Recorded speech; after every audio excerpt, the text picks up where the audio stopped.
आहे, यांच्यासोबत कसं काय जायचं? वर्षा गायकवाडांचं ते म्हणणं आहे, शेवटी आम्हाला या सगळ्या गोष्टींचा एकंदर विचार करून निर्णय घ्यायचा आहे. त्यामुळे तो मी म्हटलं ना, ज्या दिवशी निर्णय होईल त्या दिवशी आम्ही आपल्याला कळवू. नाही, पण काँग्रेस सोबत यावी यासाठी तुम्ही अजूनही आशावादी आहात असं आहे की महाविकास आघाडी आहे. आजही आम्ही सगळे महाविकास आघाडीमध्ये आहोत. त्याच्यामुळे आमचा शेवटपर्यंत हा प्रयत्न राहणार की महाविकास आघाडी एकत्र राहावी. आता हे वर्षा गायकवाडांचं मत हे त्यांचं मत आहे. आमचं मत असं आहे की महाविकास आघाडीने एकत्र निवडणूक लढली पाहिजे. पण महाविकास आघाडीत राज ठाकरे अजून नाहीये. महाविकास आघाडीत राज ठाकरे अजून नाहीये. शिवसेनेची युती महाराष्ट्र नवनिर्माण सेनेबरोबर होते. आम्ही ऑलरेडी आता महाविकास आघाडीत आहोत. आमची ही इच्छा आहे की महाविकास आघाडी अभेद्य राहावी. आता यामध्ये काँग्रेस काय निर्णय घेते हा त्यांच्या पक्षाचा निर्णय आहे. आमची इच्छा आजही अशी आहे. परंतु इच्छा, अपेक्षा, चर्चा आणि त्याच्यातला अंतिम निर्णय यामध्ये फरक असतो. ज्या दिवशी चर्चा अंतिम होईल, निर्णय होतील, त्या दिवशी आपल्याला कळवू. जी माहिती मिळते आहे, माहिती काँग्रेसच्या हायकमांड बरोबर चर्चा करायची की नाही करायची हा निर्णय माझे पक्षाचे नेते घेतील.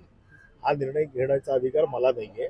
ते नेते ज्या वेळेला निर्णय घेतील त्यावेळेला ते आपल्याला कळवतील. आणखी एक माहिती अशी मिळते की शिंदेचं, एकनाथ शिंदेचं असं म्हणणं आहे की जो मराठी बहुल भाग आहे त्या भागात, म्हणजे जिथे मनसे शिवसेना लढणार आहे आणि मराठी बहुल भाग आहे, तिथे त्यांना जागा जास्त देण्यात याव्यात. ते त्यांचं म्हणणं त्यांनी भाजपकडे मांडायचं आहे ना. त्याचं उत्तर मी पण तुमची लढाई कोणाशी असेल? शिंदे शिवसेना की भाजप? लढाई जो आमच्या वॉर्डामध्ये आमच्या समोर येईल त्याच्याशी आमची लढाई. 14 तारखेला संक्रांत आणि 15 तारखेला मतदान ठेवण्यात आलेलं आहे. याचा किती फटका बसू शकतो? कारण की संक्रांत हा महाराष्ट्रात मोठ्या प्रमाणात साजरा केला जातो आणि लाडक्या बहिणी त्यावेळेस माहेरी जातात. त्यामुळे अनुपस्थित राहू शकतात मतदानाच्या दिवशी. हे तुम्ही मला नवीन नवीन गोष्टी शिकवताय. तुमच्याकडनं बरंच काही शिकायला मिळतं. त्याबद्दल मी तुमचा आभारी आहे.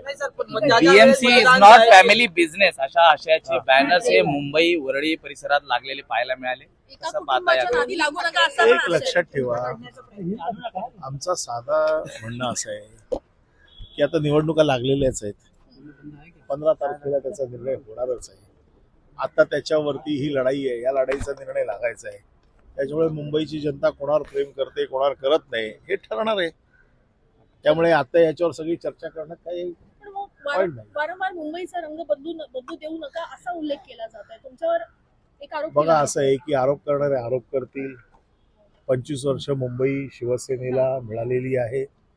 आमचं मुंबईच्या लोकांवरती आजही प्रेम आहे आणि त्यांचं देखील आमच्यावर आहे. त्यामुळे निर्णय लागेल. तेजस्वी घोसाळकरांनी अखेर भाजपमध्ये प्रवेश केलेला आहे. तो त्यांनी निर्णय घेतलाय त्यांचा. आता त्यांचा वॉर्ड रिझर्व झाला होता. आता त्या वॉर्डात त्या निवडणूक लढू शकत नव्हत्या. दुसरा वॉर्ड त्यांना असं त्यांचा काय निर्णय त्यांनी का घेतला त्याचं उत्तर मी देऊ शकतो. विनोद घोसाळकर म्हणाले होते की पोराचे कान धरता येऊ शकतात. ठीक आहे ना, त्यांनी जे सांगितलं त्याच्यावरती मी कसं उत्तर देणार? त्यांच्यावर दबाव असू शकतो. त्यांनी पक्ष प्रवेश करावा या दृष्टीने. मला असं चौकशी आणि त्यांचा पक्ष प्रवेश या दोन गोष्टी मला असं कुठलाही त्याचा असा अर्थ वाटत नाही किंवा असं काही वाटत नाहीये. तो त्यांचा स्वतंत्र निर्णय आहे. विनोद घोसाळकर आजही शिवसेनेबरोबर आहेत. आम्ही विनोद घोसाळकरांना ओळखतो. त्याचं कारण असं आहे की ते मूळ कार्यकर्ते आमचे ते. एकीकडे चला, धन्यवाद. Thank you sir.